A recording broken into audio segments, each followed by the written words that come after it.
Madam Chairperson, distinguished guests, elders, and dear friends, I'm really humbled to be here in your midst, and also the opportunity as well as the responsibility that has been entrusted upon me to provide a reflection on behalf of the Forum for Naga Reconciliation. I'm a student of conflict transformation. That's the background I come from. And so my reflection is from that perspective. When the Cold War ended 32 years ago, it created optimism, as well as the expectation that the world would move, that the world would transit from Cold War to hot peace. Around the same time, India launched its Lokis policy as a geostrategic horizontal initiative to cultivate extensive relationships with the Asia-Pacific region. The Lokis policy, as we all know, later progressed to what we now know as the Act East policy in 2014. With the Northeast being defined as a gateway to the East, India's need to address the unresolved political crisis in this region was paramount. It was through this lens that peace processes, including the one with the Nagas, were initiated at the end of the last century. Over the last 3 decades, the global landscape has rapidly changed. During the same period, we have experienced a global shift from a bipolar world to a brief period of unipolar world. And today, we now live in a multilateral world dominated by various mid-level powers, each different from the other, yet each seeking to assert and establish their own spheres of influence. The much anticipated hot peace remains elusive as violent conflicts continue to rage across the world. Regionally, the peace processes have sadly been reduced to a band-aid approach of resolving conflict, just like putting a band-aid over a wound, the band-aid approach. And because band-aid approaches are inherently designed to bureaucratically manage rather than to resolve and transform, they only cover up deep wounds and result in short-term peace without really addressing the core political issues. Across the region, from the Siliguri corridor, or what perhaps popularly known as the Chicken's Neck, right up to the Burma-Thai border, there continues a spectrum of situations ranging from relative peace to prolonged ceasefires and negotiations and agreements on one hand, to active conflict on the other. In essence, this region seems to be entrapped in a protracted condition of neither war nor peace. The broader questions we need to ask ourselves is, how long will this state of frozen crisis continue? The imperative for the Band-Aid approach is to evolve into a meaningful, holistic, transformative process. That is the key of unlocking just peace in this region. Amid the 21st century transitions and interchanging power dynamics across the world, we are all living witnesses to how technology and communication are changing our interactions with one another as human beings. By enabling greater interconnectedness and interdependency among more and more people, geography seems to have shrunk. especially with social media. It almost seems that our geography, the space that we have occupied, has shrunk. But here lies the paradox. Despite increasing interdependency, humanity across all cultures, nations, and countries is facing fragmentation. Humanity is facing fragmentation and groundbreaking challenges like never before in human history. Last October, in 2022, the managing director of the International Monetary Fund warned of the risk of geopolitical fragmentation as geopolitics turn into geoeconomics with negative impacts. She pointed out that a fundamental shift is taking place from a world of relative predictability and stability to greater uncertainty and volatility. The Russia-Ukraine war is perhaps an example of this. Closer home, and we've heard from Grace, the continuing violence in Manipur reminds us that violence is not just brutal, systematic, numbing, and blind, but has the potent to impact the future. The Manipur crisis must provoke us. It must provoke us to a process of self-reflection, self-questioning, and self-transformation. Like most conflicts of this region, the interplay of history, geography, and politics tells us, and I hope is telling you as well, that we need to pursue better ways of resolving differences to find creative and viable non-Westphalian solutions. And I'll repeat that, to find creative and viable non-Westphalian solutions. Otherwise, we get ensnared in the vicious cycle of violence. So, how do we understand this together? The global and the regional shifts occurring, what does it mean for people like you? What does it mean for the Naga people? And more specifically, how do we locate the reconciliation process in nurturing a new, dignified, and humanizing culture to chart a shared humanity? Dr. Wati has already earlier shared with us, but just let me, as a way of reminder, say that the Naga Reconciliation process, initiated by the Forum for Naga Reconciliation in 2008, began in the backdrop of intense factional violence.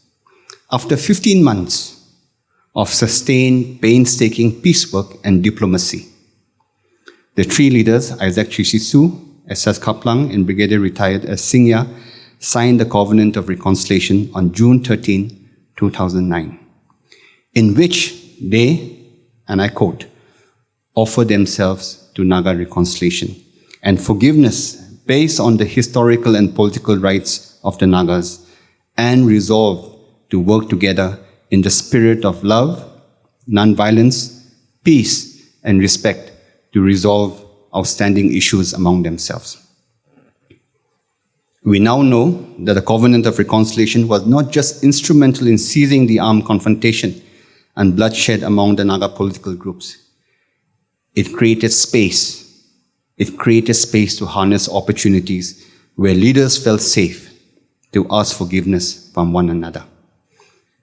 And one of the images that I have is going back to the Chiang Mai meeting in a big room, just a few of us, just few leaders, and they asking forgiveness from one another because they felt safe to be able to say, I am sorry. And so that opportunity was created to ask forgiveness from one another. And also they traveled together to different Naga villages and towns. And so it reconnected the people with each other, built trust, reknit social cohesion that improved their daily lives, but at the same time stimulating new imagination, which encouraged a process of future thinking.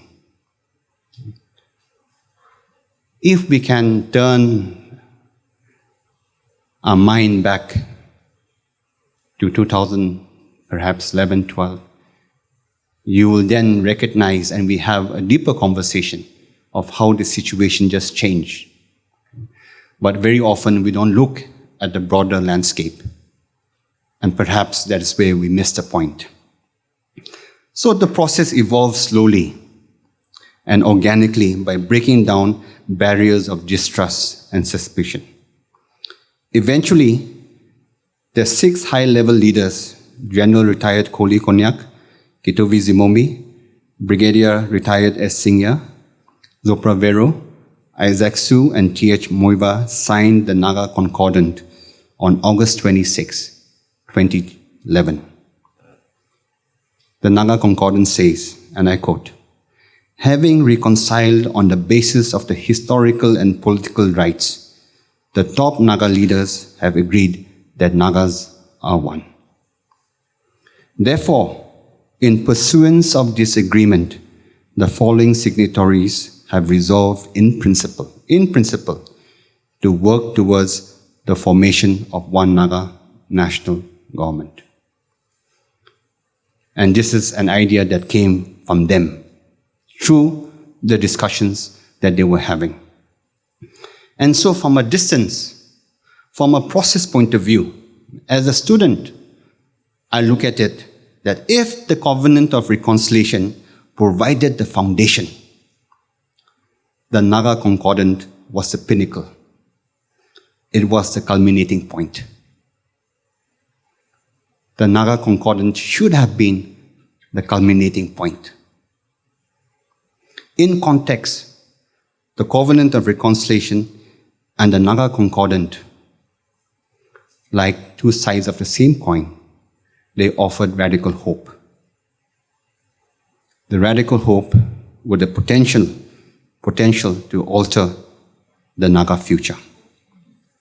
So at that point of time, and even today as we reflect upon it, the Naga Concordant was seen as a defining opportunity to turn political will into concrete, tangible form that could be seen as well as felt. It could have, if it had taken form, it was an opportunity, and if it had taken form, it could have been something that the Naga people could have seen, but also could have felt, because it was something very concrete. And so it offered a future goodness by creating conditions in the present to demonstrate what it means to be united in purpose at a time when the Naga sense of purpose and culture was collapsing.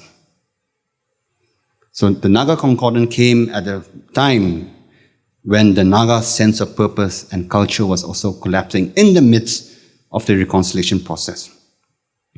And so because of that, the Naga Concordant created expectations with hope that it will create the new.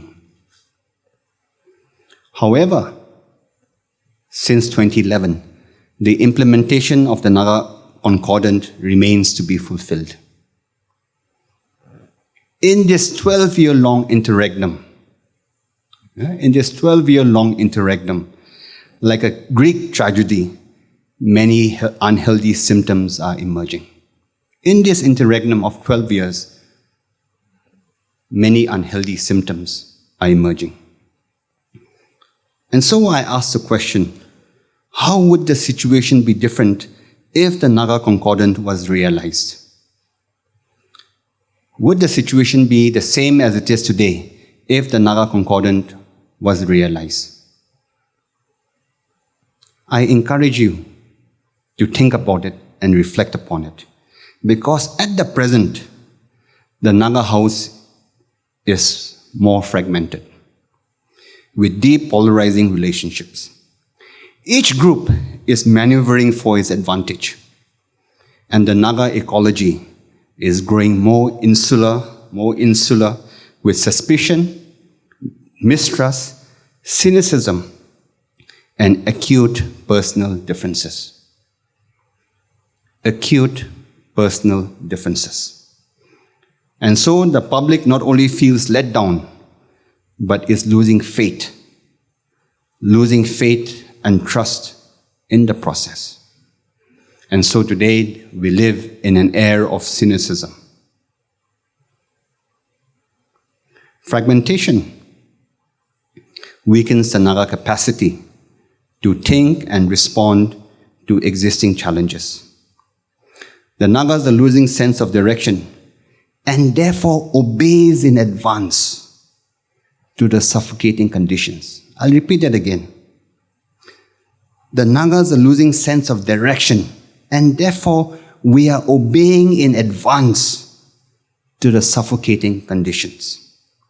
And so unless we arrest the degenerating situation and take curative measures, we are slipping to what the Iranian philosopher Jahan Beglu Ramin describes as a society that depends on vigorous conformity and complacency. Even though the Covenant of Reconciliation is a historical agreement that ended factional violence, it is just one strand in the web of life. The Covenant of Reconciliation is just one strand in the web of life.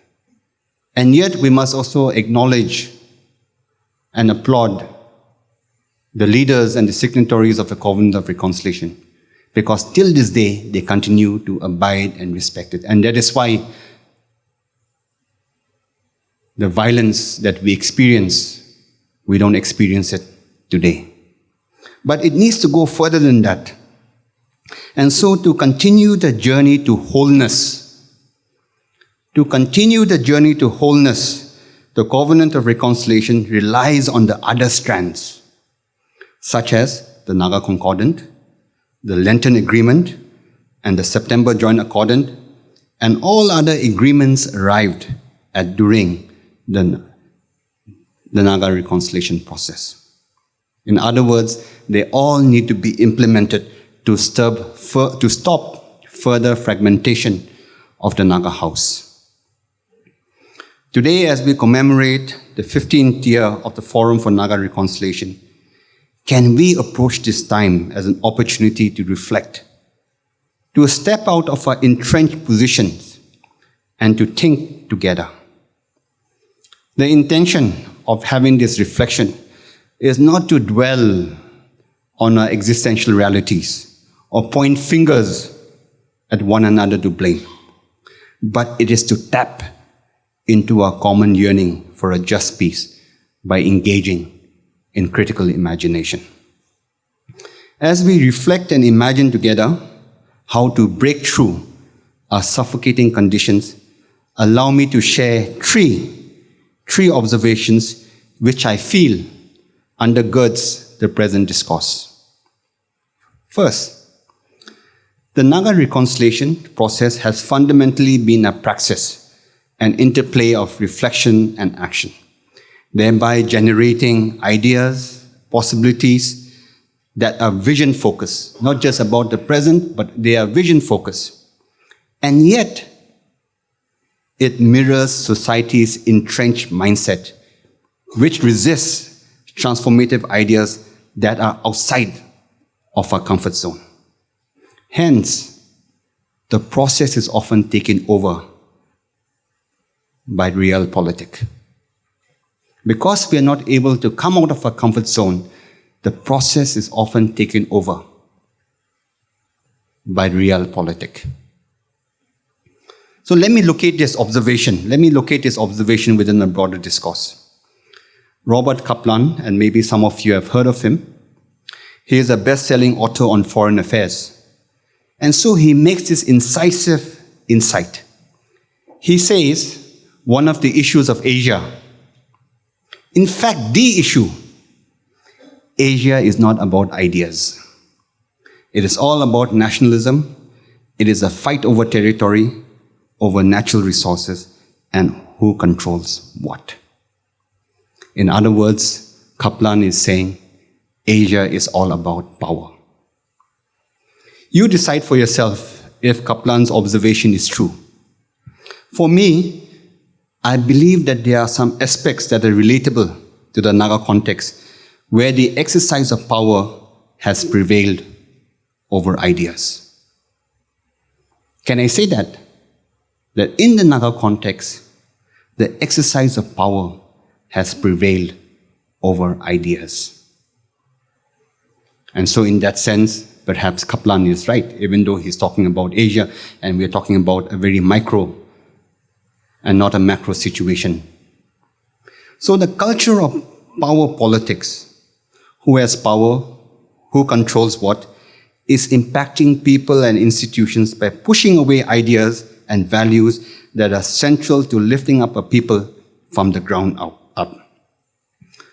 Power is often justified using two deceptive dictums. And I'm sure all of you are familiar with it. Might is right, and survival of the fittest. These are the two deceptive dictums that are used to justify the exercise of power. But what does it do? It contravenes our worldviews. But it also contradicts the indigenous aspiration for a shared humanity. In fact, Ramin, he goes on to say that the exercise of these two dictums leads to the decline of civilization. In our search for answers, ideas must be integral in our journey if the new is to be born. For this, we need to stop being a victim. Let's end the politics of victimhood. Free and heal ourselves from being addicted to the pains of the past. We need to live fully in the present while preparing for a future for the next generation. All societal transformations are based on relationships with ourselves, with each other, and with the natural environment.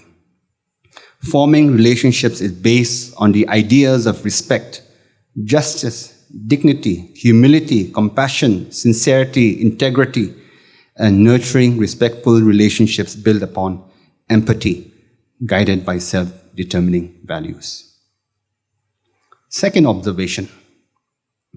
In this scenario of changing power dynamics and transitional politics, creating new narratives that reflect Naga values and aspirations are proving to be a challenge. The Israeli historian Yuval Noah Harari points out that some human cultures find themselves in a situation where old stories are quickly crumbling away. The real tragedy, he says, is that they are unable to create new stories to replace the old. I feel Nagas are in such a predicament.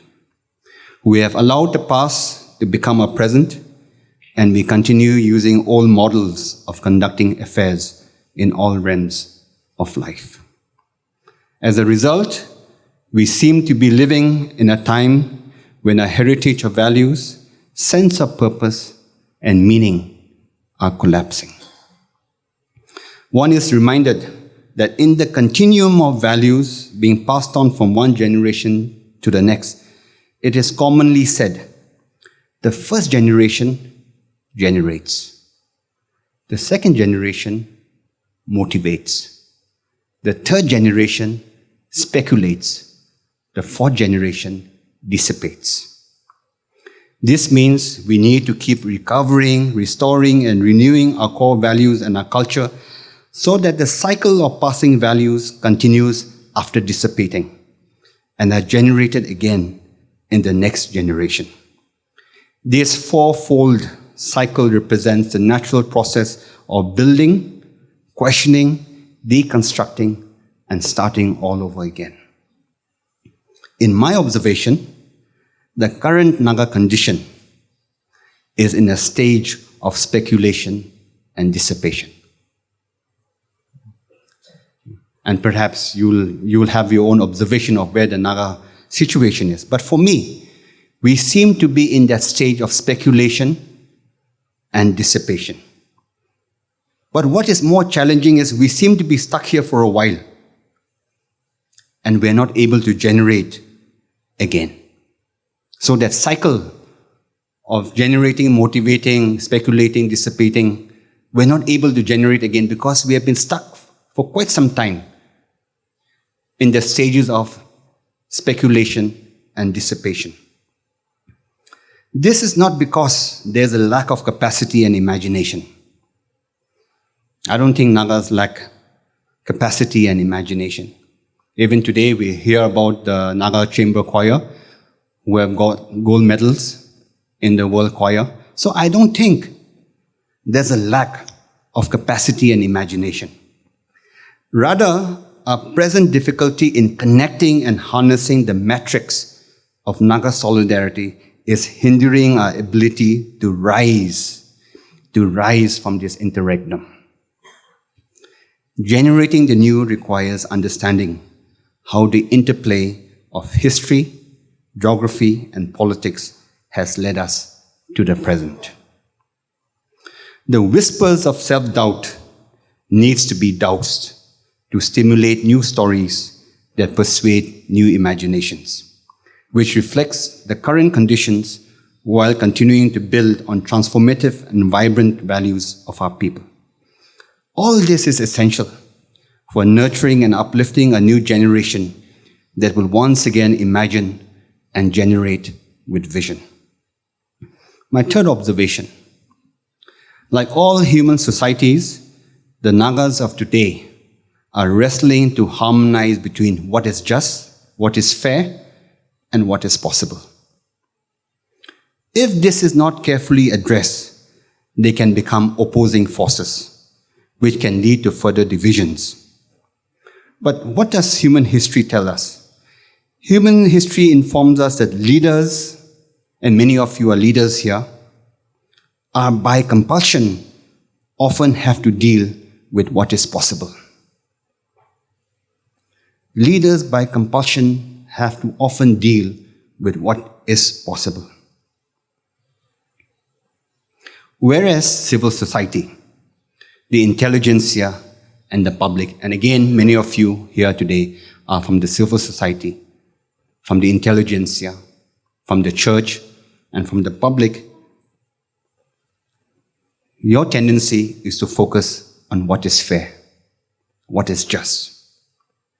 The fact is, in our everyday lives, we are compelled to deal with what is possible, while the question of what is just transcends time and reflects our moral values and practice of justice and dignity. While there seems to be a natural tension between these two choices, a holistic and judicious process is required.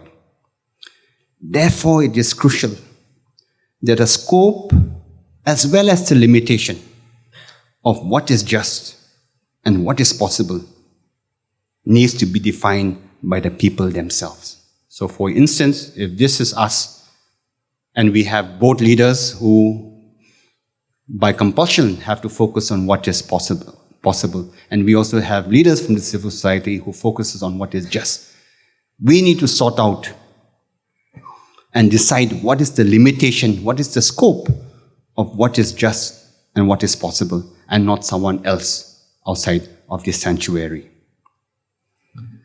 But this will involve designing a way to address the burdens of our violent history, restoring broken relationships, and defining a dignified shared future that will enable us to nurture strategic relationships and cooperation.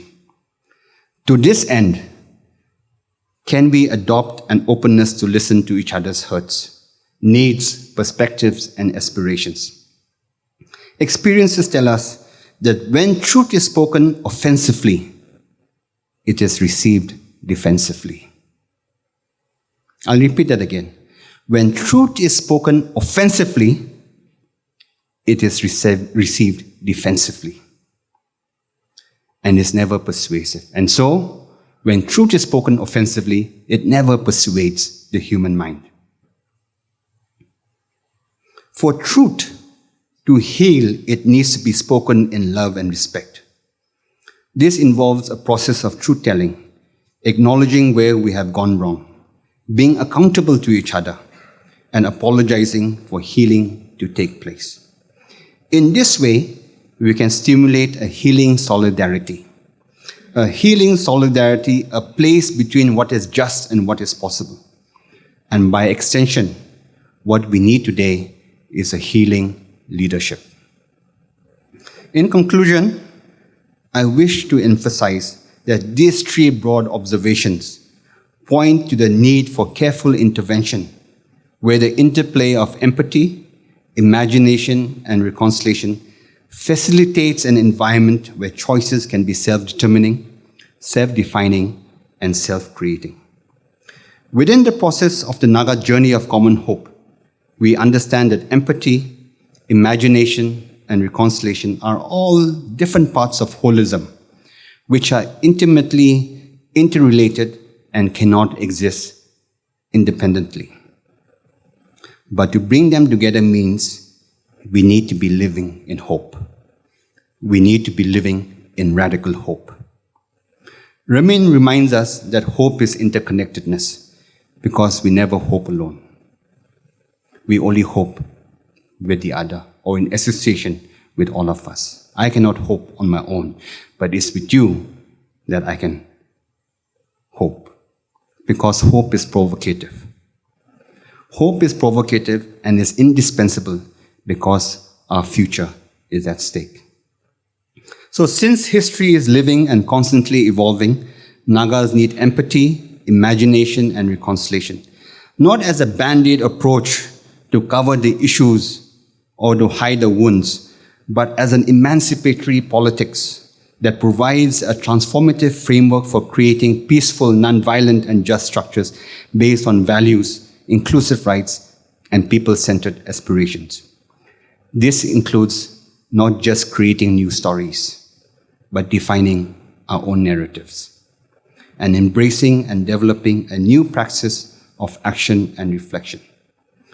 And so, my dear leaders and friends, can we see ourselves through new eyes and find new ways of looking at and understanding ourselves and each other?